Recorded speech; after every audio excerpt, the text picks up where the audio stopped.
Because many more applications are being generated, the old way of managing an internal platform team is breaking down. Platform teams were built to maybe support 1 or 2 new applications a quarter. And now there's 1 or 2 new applications every day. How are you going to support that? The number of application developers is growing and the definition of an application developer is changing. Our platform is still built for people who fundamentally understand lines of code. You're listening to the Kubelist Podcast, where we explore how AI is reshaping the infrastructure underneath it. Each episode of this podcast is a conversation with project maintainers building the tools that make AI run. Hi, I'm Marc Campbell. Together with Benjie to Groot, we host this podcast and write the Kubelist newsletter. I'm the founder and CTO at Replicated, where we enable our customers to operationalize and scale the distribution of their modern on-prem software. Check us out at replicated.com. Benjie is the co-founder and CEO at Shipyard, where they enable agents and humans alike to validate their code and manage ephemeral environments. Visit or send your agent to shipyard.build to get started with ephemeral environments. The Kubelist Podcast is brought to you by Heavybit, the leading investor in enterprise infrastructure. For more information, visit heavybit.com. Hey guys, back at it with Anurag from Render, CEO and founder. Very excited to talk about Render's been following it for years, and obviously there's some really cool momentum happening now. So welcome, Anurag. How's it going? Thank you for having me, Benjie and Marc. It's going great. It's great to be here and hang out with you guys. Very excited about this one. We've been following Render from afar for a very long time. But before we get into that, we'd love to just kind of hear about your background. Like, when's the first time you touched a computer? What got you into it? And then kind of just a little bit of an early career arc, and then we're gonna get to the meat of Render. Absolutely. I think my first computer class in school was in, I believe, 6th grade.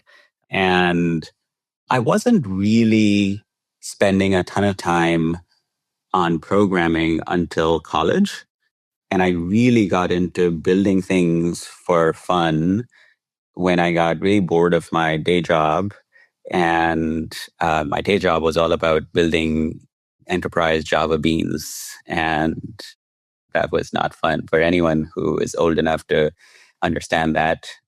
And I wanted to use software for more than that. And I taught myself other languages that were more fun to program in, and just started building things on the side because I had time from my day job. And then, what was your day job? My day job was, I was a software engineer at a public company that is still around, but I was mostly getting my green card there. Okay. I grew up in New Delhi in India, and I came here right after college to work at a startup that hired me from campus. But then that startup was acquired by this large company. And this large company was all about enterprise Java beans or somewhat boring software. And you were like, ooh, this is going to be great. Well, I did have to get my green card, and that the United States does make you work for it, especially if you're from India and you don't have a master's degree. So that's what I did for a lot of my 20s. But then there came a point when I was building this stuff and I needed payments for one of these projects. And no one would give me payments for a side project in 2010, except PayPal. And I didn't really want to use just a PayPal button on my site. I wanted to look professional, even though it was a side project. And I heard about this company that was still in private beta, and they were looking for early users. And I signed up and got my first invite to this company called /dev/payments or dev payments. In December 2010, I signed up, accepted my first payments for my side project in January, gave this team a lot of feedback, product feedback, because I thought that the product was lacking a few things. I also ended up becoming the first person to churn from that product to a competitor. But I still stayed in touch with the team.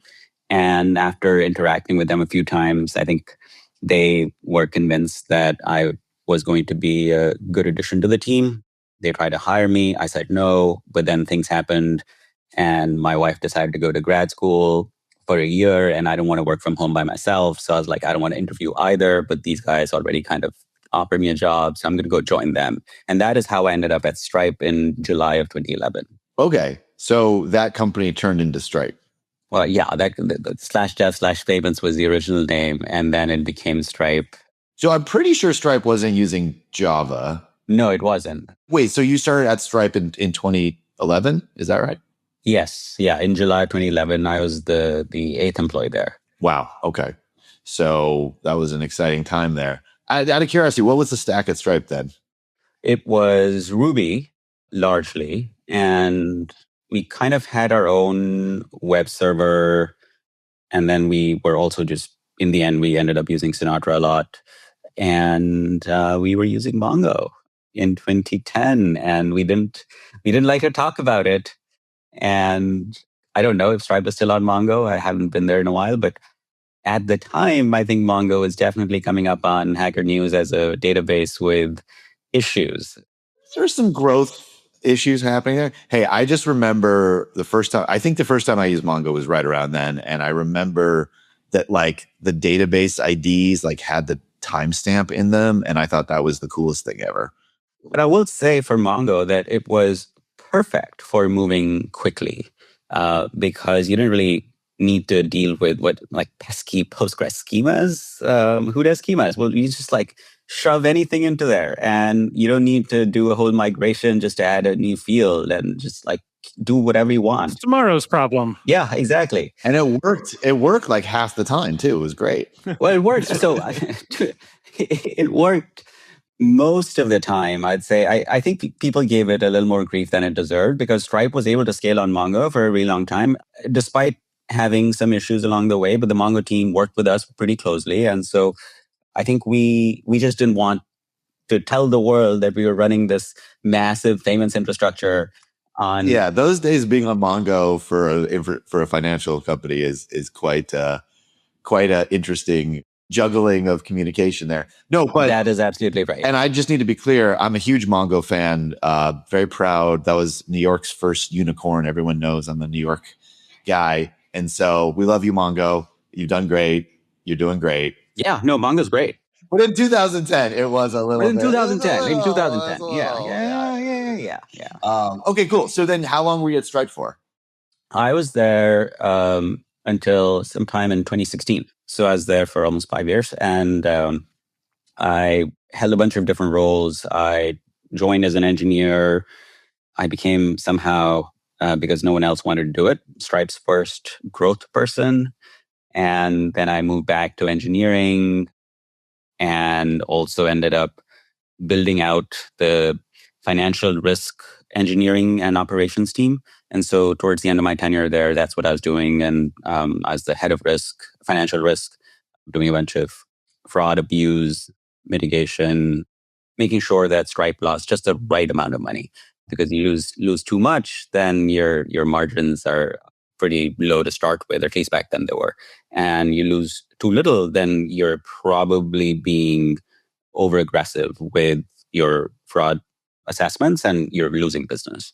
So there's a lot of just tweaking and human review and building tools that help people without LLMs decide how to score accounts. And it was a good time. And we hired some great people and I learned a lot. But in 2016, I felt that it was time for me to move on and do something different and solve a different problem, something that I felt more personally motivated by than how I felt about payments. So I spent about almost a couple of years, just figuring that out. I was at the South Park Commons at the very beginning and hanging out with a lot of other people who were also trying to do the same thing, just figuring out what they wanted to do with their lives next. And it was early on, it was just a great group of people who've all gone on to do amazing things. And it was a great way for me to try a lot of stuff and get feedback and really take the time to understand what I would be excited by for ideally the rest of my career. And that's really what I was looking for. Because when you're the fifth engineer at Stripe, you are not worrying about money after a certain point. And so, what you're really thinking about is, okay, I have all this life ideally left and work and career. Like, what do I do? Do I just retire? That would basically make me just die early. Do I solve a problem that I'm excited about? And so I wanted to solve a big, hairy problem that I could also be excited about for decades. And through a lot of trial and error, that led me to starting Render, where I brought my affinity for infrastructure and my desire for developer productivity together. And that's how Render started in 2018. Okay, so you're at South Park Commons for 2 years. I do have to correct you. You were worrying about money every day of your life when you were at Stripe, for the record. So I'm just saying, yes. like, obviously, that was like your whole thing. So other people's money, yes. No, of course. Okay, so you start Render, and I would imagine that being at South Park Commons, you're around a bunch of builders, and they all have this common problem, it turns out, of how do we get this really cool thing that works on my laptop into the world? Yeah. So what was the first version of Render? What was the very first version of Render? So interestingly, the very first version of Render that is still in our repo was actually a functions as a service product where you could code in the browser and you would get an HTTP endpoint and changes would get reflected instantly. And I guess one way to think about it is maybe there's a company called Runbook, which was acquired by Stripe. And I think Replit was kind of this for a while before they pivoted to vibe coding. So I was doing that for Python. And a lot of my friends found it interesting and cool, and they tried to build some stuff with it. Some of those things were helpful, but I quickly realized that I wasn't actually solving real production problems. And so within a few months, actually towards the end of 2017, I decided that I would just go take on the whole problem of like, all right, well, let's just go build the thing that you can deploy to no matter what you're building. And AWS existed, was doing well. Kubernetes was around. And a lot of people thought it was kind of a bit insane to be launching a new platform in 2018.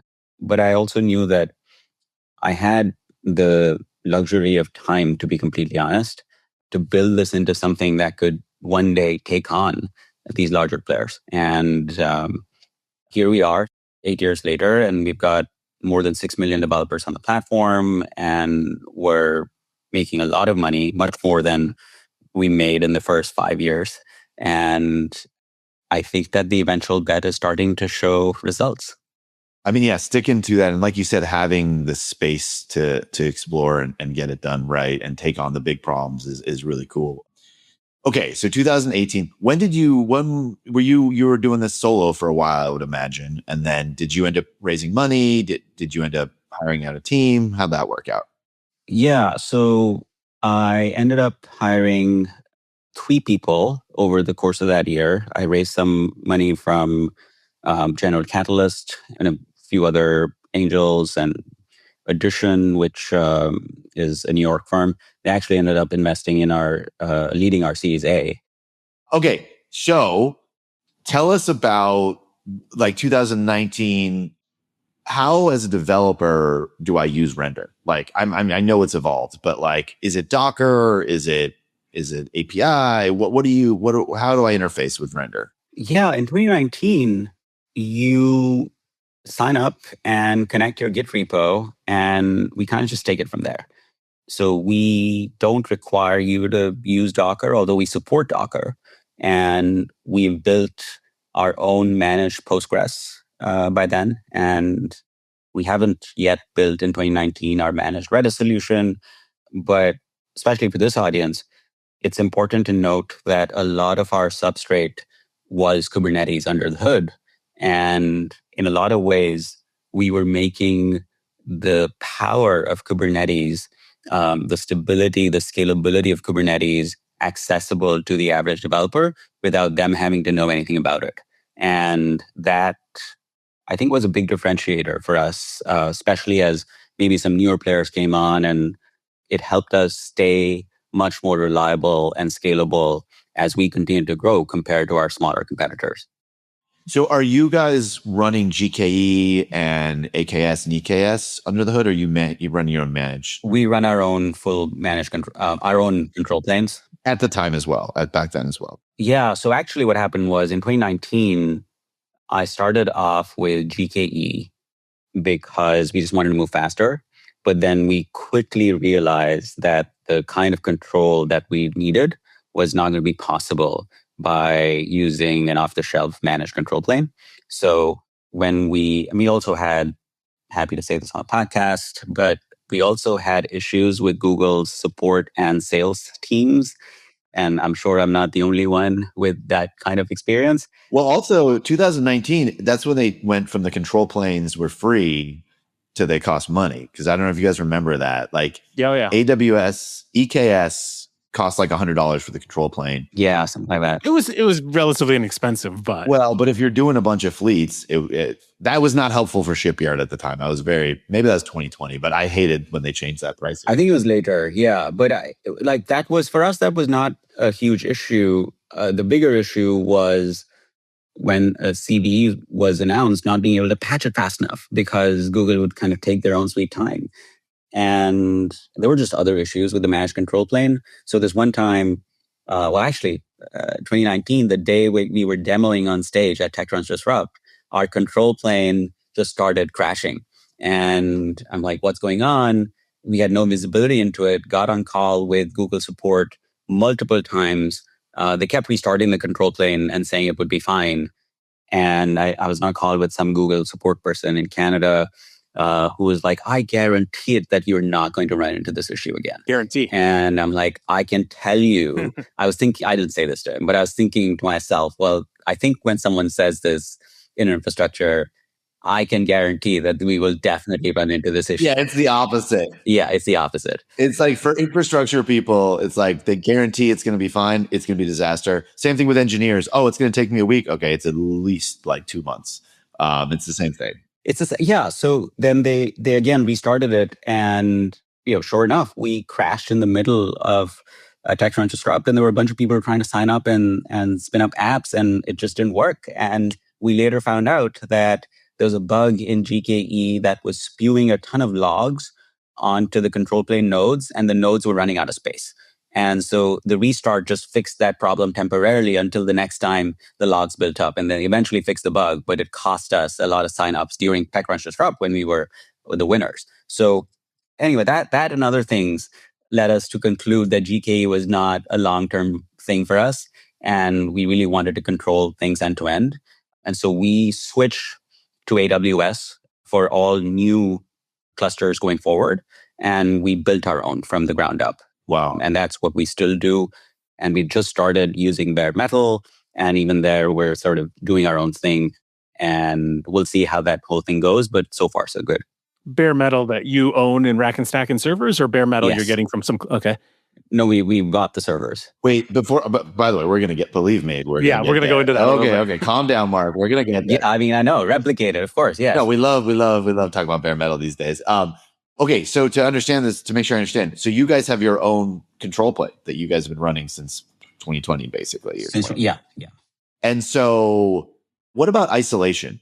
If I have an app and Mark has an app, is it containers, or are we in the same namespace? Like at that level, how does the isolation work? At least back then, maybe today's a little different. Yeah, I think we've always held this view of, isolation is not one thing, it's multiple layers. And those layers are things like seccomp.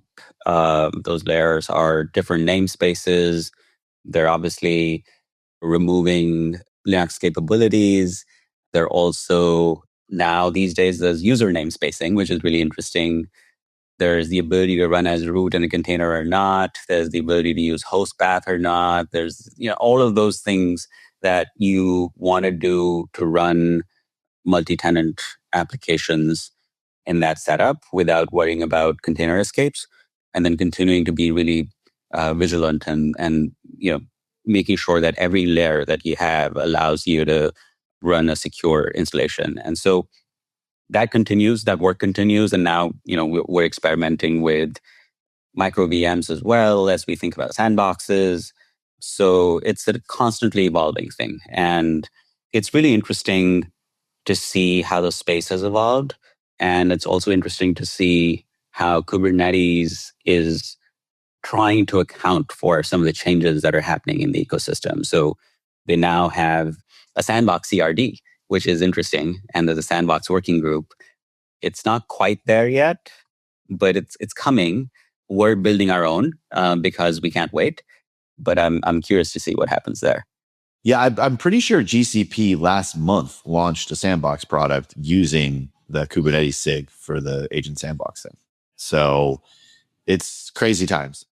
But I'm curious about this. Are you running just one massive cluster for everybody with different nodes, or are there multiple clusters, multiple fleets of clusters? Yeah, there's multiple clusters, multiple regions. There's lots of clusters, but each cluster also has a lot of namespaces, and there's like dedicated nodes for certain customers. There's mixed nodes for other kinds of customers, and so there's sort of segmentation based on what people want. Right. And so early on, people go into render and it just works. You connect it to your Git and it works. And then obviously that's evolved where you have some enterprise customers now. But so you guys were like a legit PLG bottoms up. We still are. We have grown to, these days we're adding over 400,000 developers a month just through word of mouth. Wait, did you say 400,000 a month? Yeah, over 400,000, yes. That's crazy. Well, how do you have time to be on this podcast? Get back to work. What are you doing? Well, this is my job. I need to go tell people that we're adding 400,000 developers a month so they feel good about using us.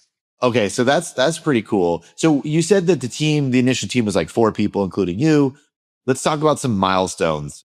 You raised a B, you raised a C. How far have you guys gotten at this point? Yeah, so we raised a C at the beginning of 2025, and then the company did really well over the subsequent months, much better than anyone expected. And so we actually ended up extending the C and added another 100 million to that round. Wow. At a valuation of $1.5 billion. So that's where we are right now. Not bad. So how many employees in total, and then also obviously how many developers you guys at this point? Yeah. So, the numbers we shared publicly are largely around, the number of folks on the platform, which is 6 million and growing by 400,000 plus every month. And in terms of employees, we're hoping to get to about 200-ish people by the end of this year. Okay. So things are taking off. So, okay. I think the obvious thing is that AI stuff might have been helpful for render. Oh, of course. So say we're in 2024 and there's a bunch of developers using this platform. People use this for production, obviously, and it's going well. What does the early days of, Replit, Lovable, vibe coding, so the early days being like a year ago or whatever, a year and a half ago, how does that start affecting you guys? What changes are you guys making to the platform? So we're aware of all these vibe coding platforms growing really quickly, growing revenue really quickly. And it brings up a reasonable strategic question: should render be getting into vibe coding? And we, at the time, and still believe that the right thing for us to do is to stay true to our original mission, which is to build for application developers. And while the number of application developers is growing and the definition of an application developer is changing, our platform is still built for people who fundamentally understand lines of code. They can go in and debug things when something goes wrong. We're not today building for people who just type English and assume that the platform will take care of things for them. So we still expect you to understand Git. We expect you to be able to set up webhooks. It's actually built for like real production software teams of application developers as opposed to the individual vibe coder. And while that means that our revenue might not have grown by $500 million over the last year, we're again building very much for the long term. And now we're really focused also on agents spinning up infrastructure and agents increasingly being in the flow of not just deciding where to spin up infrastructure, but then managing that infrastructure as well.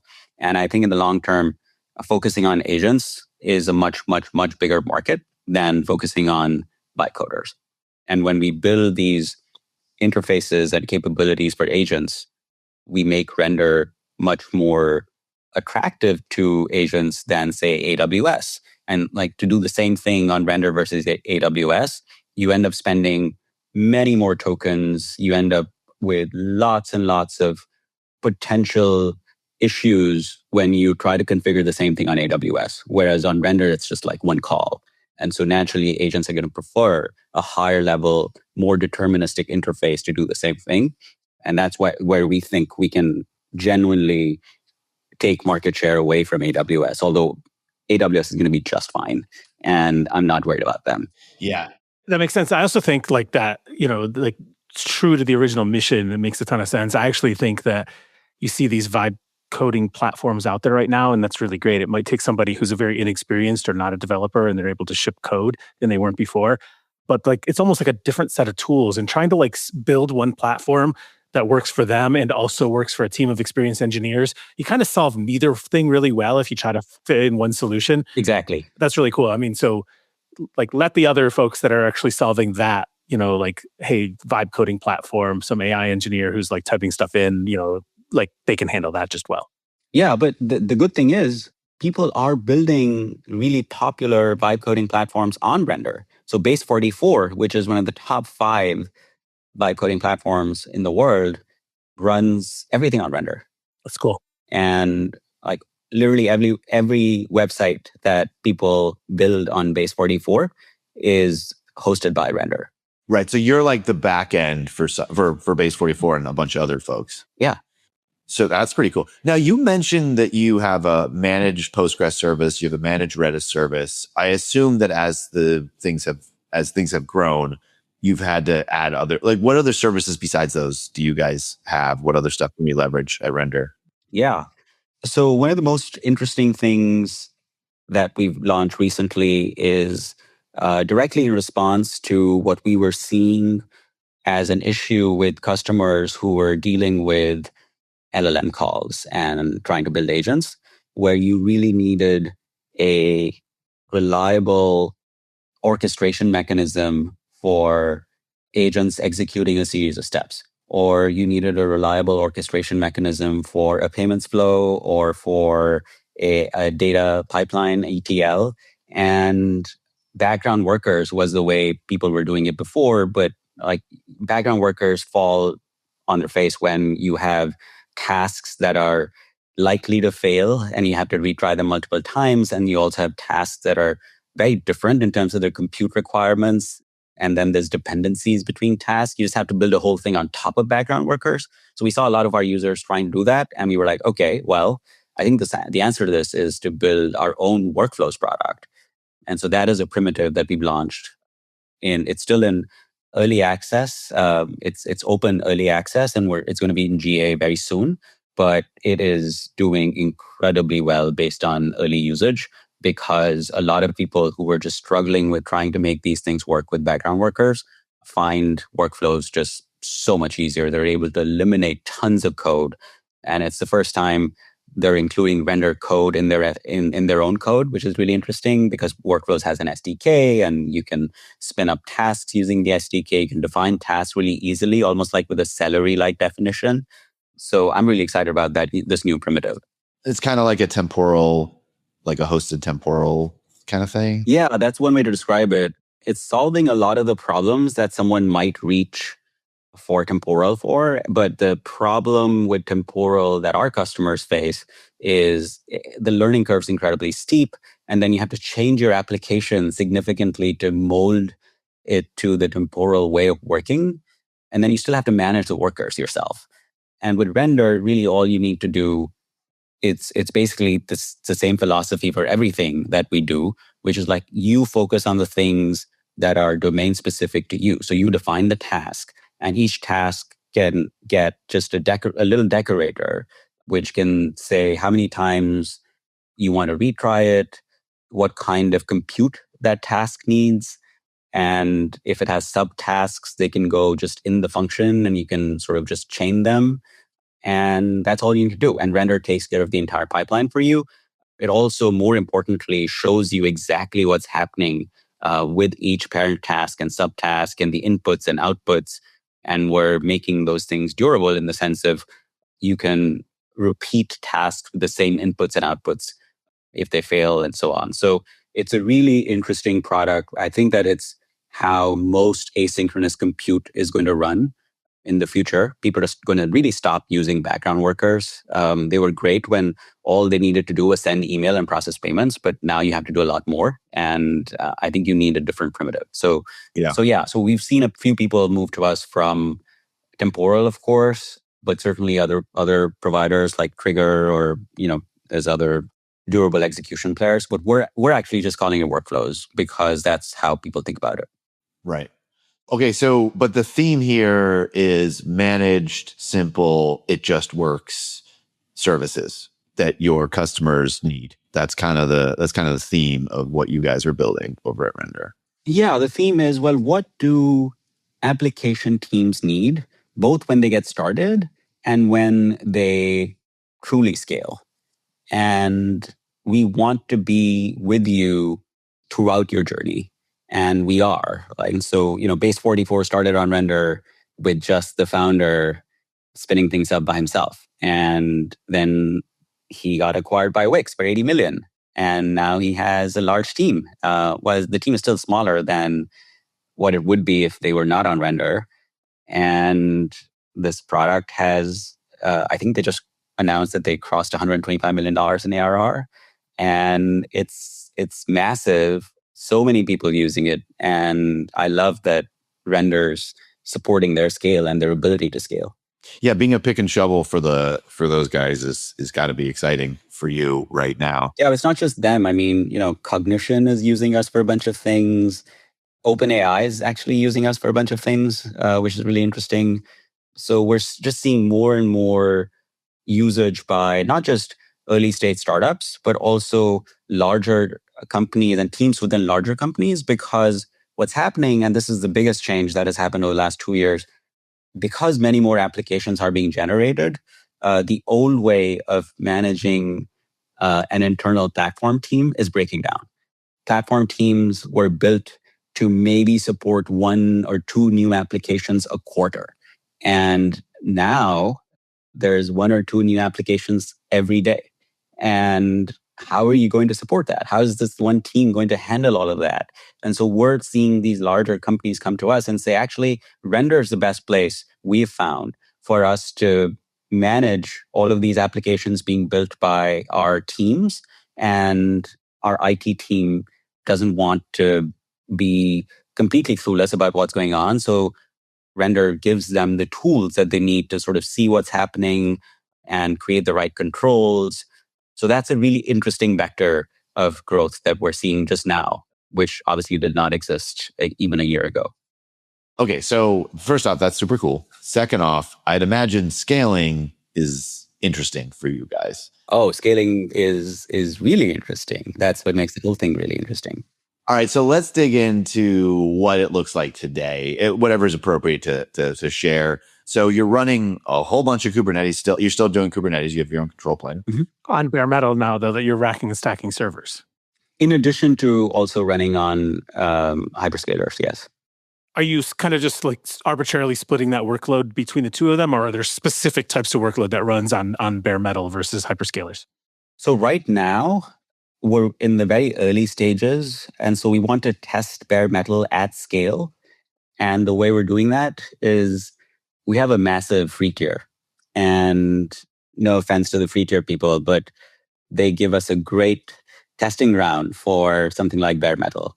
And we want to make sure that we are as reliable and scalable as our reputation is right now, even on bare metal, because we've seen other companies falter if and when they move to bare metal. And so we really want to move the free tier to bare metal first and learn and make sure that we understand where the bottlenecks might be, how we can continue to make the system really, really, really reliable, including stateful systems, like including running Postgres on bare metal.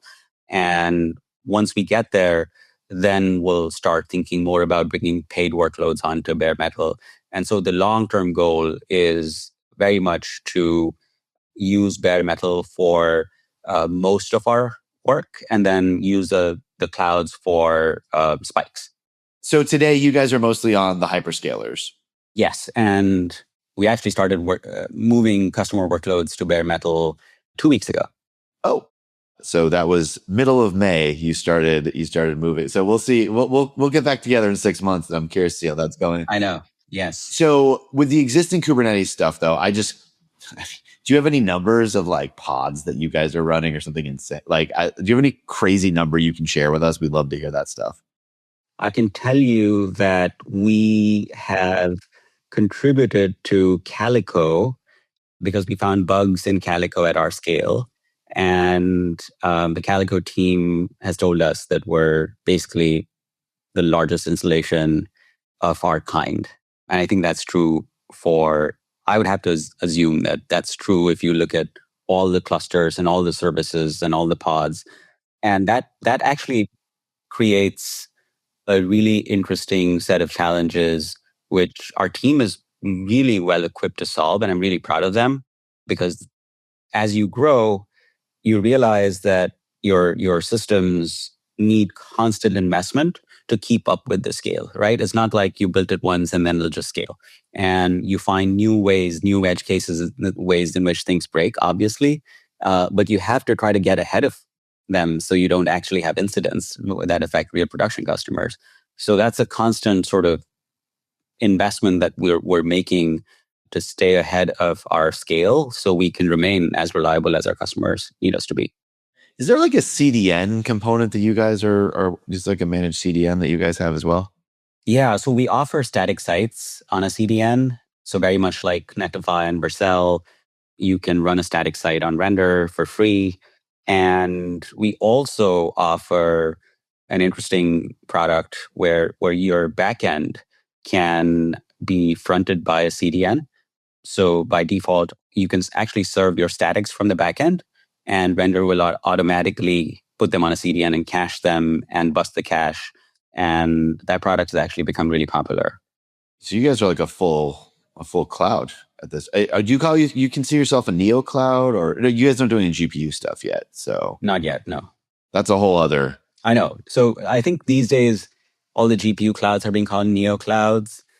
I don't know what we call ourselves in terms of like, are we a neo cloud or not? But really, we call ourselves an application cloud, right? And so if you're an application developer, it doesn't matter what you're building. Maybe you're building traditional web apps, or maybe you're building agents and AI native applications. We want to help you bring them online quickly, maintain them, scale them confidently and securely. And it doesn't matter what you're building and how you're building it. What about the observability stack? Because you talked about how you give access to folks that need to monitor what's going on. You're running big production sites for folks. Do you integrate with Datadog? Do you have your own kind of version of it? What does your observability stack look like? Yeah, both. So we have our own dashboards for people, but I mean, you can run your own Prometheus and Grafana instances on Render, and some people do. But then we also allow hotel stream exports to whatever provider you're using. And that includes Datadog, it includes Honeycomb, it includes others. And so a lot of people end up using those as a way to get complete observability into all their systems. I'm curious about egress because you guys are using the hyperscalers, so that's got to get expensive. Yeah. But everybody's thinking about egress costs these days. All I think about is egress. I go to bed, I think about egress. I wake up, I think about egress. Any insights on how you handle that, or it's just baked into pricing, or how does that work? I mean, it is baked into the pricing. The one thing I will say is because of our security posture, we made sure from the beginning that none of our machines that are running user workloads have public IP addresses. So they all had to go behind a NAT. And we started out using AWS Managed NAT. And you can probably see where this is going. And I think AWS's Managed NAT product is, and I'm not the first person to say this, but it is one of the biggest scams perpetrated by the pricing team at AWS.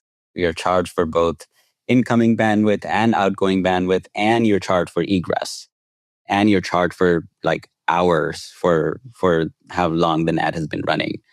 And so it just so happens that our massive AWS bill, about a third of that is networking.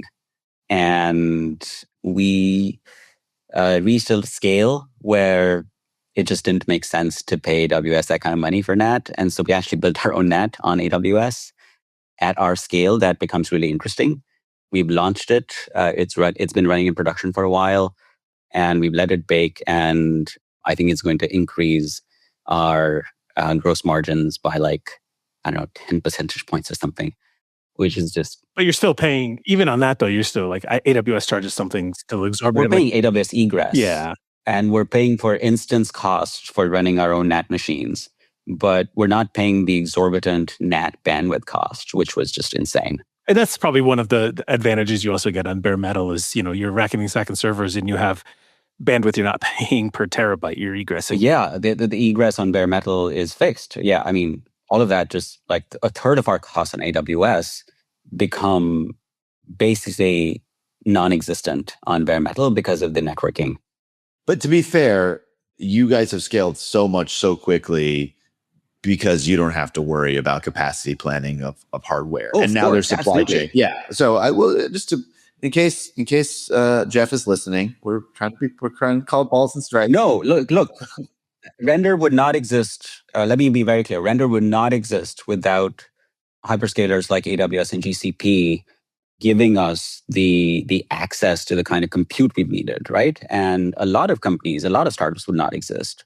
But we're now at a scale where we've grown up and we can move out of the house, so to speak. And that's what we're doing. Yeah, absolutely. So we've had some folks on that orchestrate a lot of EC2 nodes or VMs, a lot of any fun stories about running into edge cases at massive scale on AWS or GCP or Azure or Oracle, and any fun stuff where you're like, well, this one time I clicked this one button and all of the US power grid went out or something. I think we're definitely at the scale where we find bugs in AWS and Cloudflare and GCP that just no one else has run into before.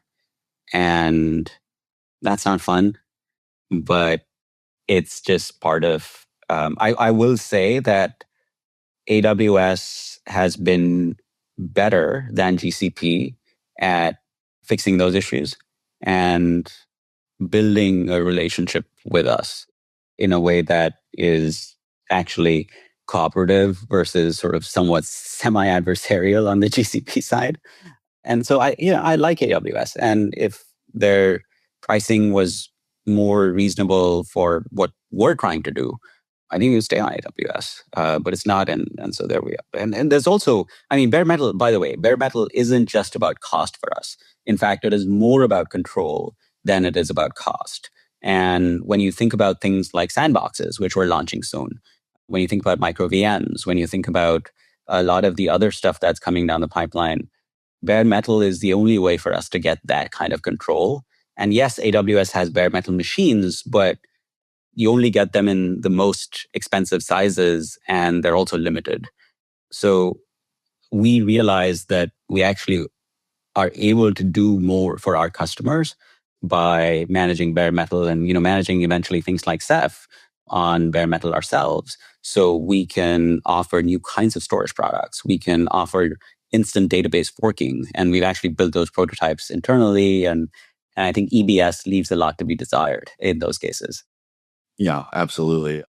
So, okay, so you're basically building out these primitives and they're just kind of opinionated and what people need. It's very interesting because a lot of people might not, you didn't build your own Dynamo, right? You're just like, hey, we're going to do a host of Postgres. You didn't build your own key value store. You use Redis. Temporal, that's another one. And you're talking about a blob store, and you're talking about micro VMs and sandboxes. So it feels like you guys are trying to build the primitives for the next generation, I guess, for agents or AI, whatever you want to Certainly, yeah. That's pretty smart. On your micro VM stuff, are you guys using Firecracker? Are you guys trying to do gvisor stuff, Kata containers? What are you guys looking at as you evaluate this? We're looking at all of them right now. I think we're actually right in the middle of deciding the direction we want to go in. And it's quite possible that we'll offer different kinds of isolation levels with different properties, because it's not like Firecracker is always better than Kata or gvisor. I think it does depend on the workload a little bit. And so if you wanted to mount GPUs onto micro VMs, well, Firecracker is probably not ready for that, but Cloud Hypervisor might be. So I think it's sort of thinking about the use cases, thinking about which ones we want to go out to market first with, and how do we phase these investments? How do we stage them? That's sort of the decision-making process that's happening on our infrastructure team right now. So I'm going to ask the replicated question. Do you have an on-prem offering out of curiosity? Like, is there, for some of these larger enterprises, obviously, like I would think they'd want your appliance, but maybe they need them on their clouds or something like that? Or is that not? Which it totally makes sense if it's not. I was just curious if you have something like that. People have asked for it. Not enough people yet. I think we'd rather develop confidence in running our own workloads on-prem under our control before we start offering it as an in-your cloud thing. I mean, it's not even a bare metal thing. Like, we could offer a thing where render runs in your VPC. Oh yeah, I meant I'm moving away from bare metal. I just meant like, I say on-prem. Okay, got it. Yeah, I just meant can I have the control plane running in my JP Morgan AWS account or whatever? Yeah, so we've chosen, again, it's a question of focus, and it's a question of who our customers are. And I think that, yes, there's a large market of companies that would want render to run in their VPC, but there is an increasingly large number of customers who don't care about where their workloads run. And I think there's almost a generational divide. So we're kind of seeing that newer developers are saying, well, like, why would I use AWS when I can do all of this on render? And then there's the sort of, the three of us are kind of from the boomer cloud generation, where we are comfortable with AWS. And I think that's the first time I've ever been called a cloud boomer. I don't appreciate that. That's very mean. But hey, I'm calling myself the same. So. I mean, come on, I'm a cloud boomer. In my day, I racked and stacked my own servers. No, but yes, the three of us are like, oh yeah, AWS, that's kind of an answer. Exactly. I was a big Linode guy. So like, if I want to date myself, like, yeah. Oh no, I ran my first side projects on Linode myself. So there's this generational shift that's happening in front of us, like as we see more people develop apps, and the 20-year-olds are saying, why the hell would I use AWS? When my agents are saying, like, ChatGPT says, actually, you're getting started, just do this on render. I know how to deploy to render. I can tell you how to deploy to render. Really don't worry about AWS. And so that's how we're growing as fast as we are. And AWS is losing the battle for the hearts and minds of the younger developers, because that's not who they think about, because all the younger developers are more application developers as opposed to like systems and infrastructure geeks. I mean, most of the young kids are big Azure fans, right? That's what I see. Okay. At least we're elitist cloud bloomers. At least. I think that's really right. We like work pretty closely, and we've hired from this like program here down in Austin that like trains engineers to like with AI, and they go through this intensive boot camp and this intensive program, and like you watch what they're deploying, and half the projects end up deploying to render, and like these folks maybe have some AWS experience. They have a variety of experience, right? But like at the end, exactly what you said, ChatGPT, Claude, whatever it is they're using is like, let's just deploy this to render and be done with it. And they don't care. They literally have and then they get like, really like, wow, render just works. I can get this thing deployed, and like I can push this off to the last 5 minutes before I have to demo it, and I don't have to worry about it. No stress. I got a lot of other stuff to deal with. So that's cool.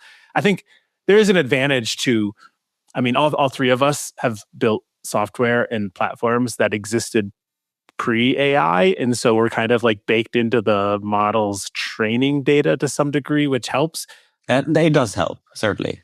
Yeah. I'm curious, like when you think about the newer stuff you're building, I actually do want to spend some time talking about the roadmap and what you're planning to launch, but how you actually think about building it in that, you mentioned before, building it for agents and building it for a world where you can actually leverage that same pattern where you launch something. Maybe it's sandboxes, maybe it's whatever. And you're like, but ChatGPT and Claude is going to like quickly learn and know about it to create that adoption.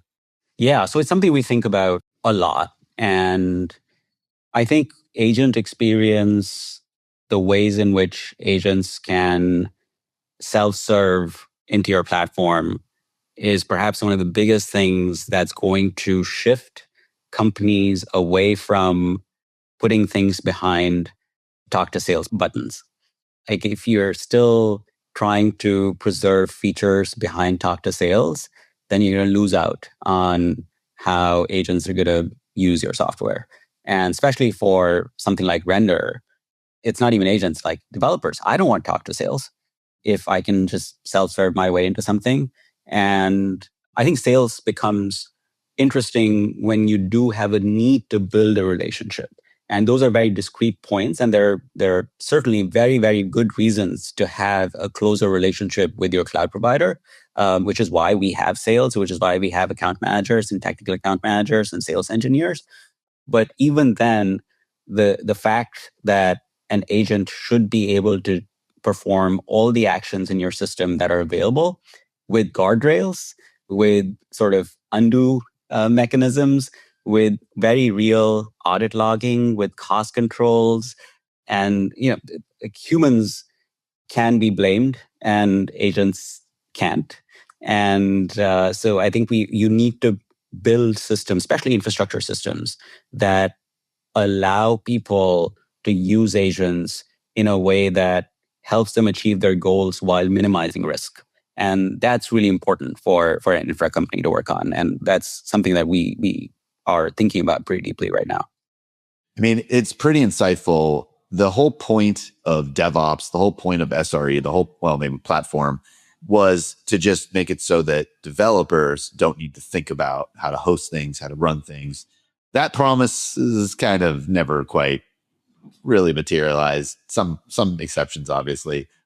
And now that we have put the gas on, like agents are basically like on fire developers that are just churning 24/7.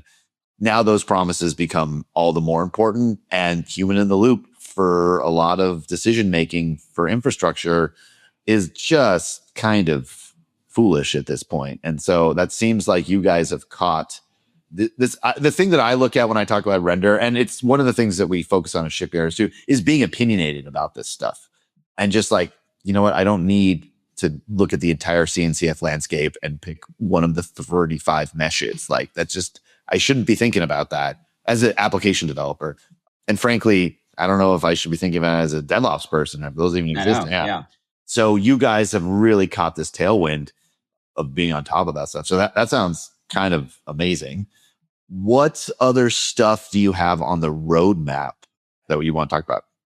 Yeah. So certainly agents need sandboxes to operate in. And I think we're one of the only companies that in the world that has not launched a sandbox product. That's probably not that much of an overstatement, because there's probably, like, I don't know, literally everyone has some sort of sandbox product, and we want to do it right. We want to do it in a way that makes sense for our customers, but that's coming. And I expect that the first version is going to be available for people to test in just a few weeks. The thing about sandboxes is that they're very different from your traditional web app scaling characteristics. People need them to spin up really fast. People want to be able to spin up a ton of them at the same time. And they need them to spin down and just be done and only pay for like the short amount of time they were up. So it's somewhat like serverless, but it's not serverless because you need all the capabilities of a VM, and Lambda is not that, right? And so it's a really interesting problem for a variety of reasons, and it's still evolving. But then you also have to think about how people are building agents, and should Render offer a simple agent harness that people can use, that uses our workflows product, that uses our sandbox product, at the same time adding observability. So that's, agent observability is actually one of the biggest issues that we hear about from our customers. So how can Render help there? Because we see kind of all the calls that your agent makes. We also host your database, we host Redis.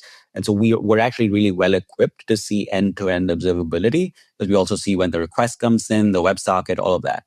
So our goal is to try to help developers who are building these things get more insight into what they're trying to do. And then I'm sure you all know of AI SRE products, and there's a few of them. We think that instead of our users having to use Render's MCP server to debug things, which they do, a lot of people use Render's MCP server very, very actively to debug whatever's going on in their application. I think we can take our learnings from that and build an agent that allows people to manage their infrastructure and troubleshoot things more easily. There's also things that we want to do that are pure infrastructure and not AI. So we don't yet have an S3 compatible object store.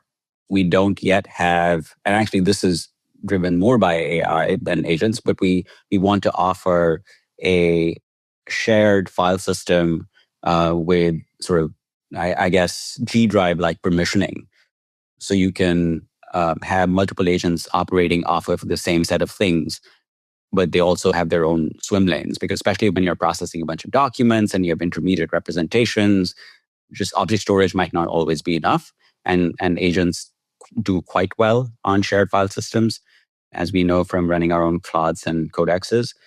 On a more fundamental level, we think that the ability to spin up an application that comprises multiple services is more complex on Render than it should be, even though it's pretty easy. And so we're rethinking that experience, and we're rethinking how agents can spin up apps with multiple services even faster. And this would involve changing our own or improving our own infrastructure as code format, which we have, which operates at a high level as opposed to like the Terraforms of the world, and expanding it to allow agents to do more. So all of that's just stuff that we think about. And there's obviously more stuff that we have that I can't talk about yet. Right. So that's the roadmap for June. What about July? No, I'm just kidding. I know. Yeah, right? Exactly. So wait, and you do have a conference coming up. Is that right? That's right. Yeah. Actually, our first conference, we're not like we're not making a massive deal out of it, but we think that it's a good time to get a bunch of customers together. We have speakers from the usual suspects, OpenAI and Stripe and Anthropic and others. And it's on June 18th. And if you wanted to sign up, you can go to localhost.render.com. The conference is called Localhost. And we are also going to give everyone listening a code for registering. They can use the code Kubelist, one word, Kubelist, and get a discount on your ticket. Yes, guys, listen to the podcast to get discounts to tickets. By the way, localhost, you're like the opposite of localhost. What is the name? What is this name? Like, but it's a local in-person conference, and we're hosting people locally. I get it, but I'm like worried people are going to type in localhost and it's going to go to like some port, and they're like, "Why isn't this website work?" Well, that's part of it. That's part of it. Like we're being geeky. We're being fun. Okay, so that's San Francisco, June 18th. That's right. We'll put in the show notes. We'll put that out, and we're going to get this episode out as quickly as possible. We're running up on time. I have to ask you a question though.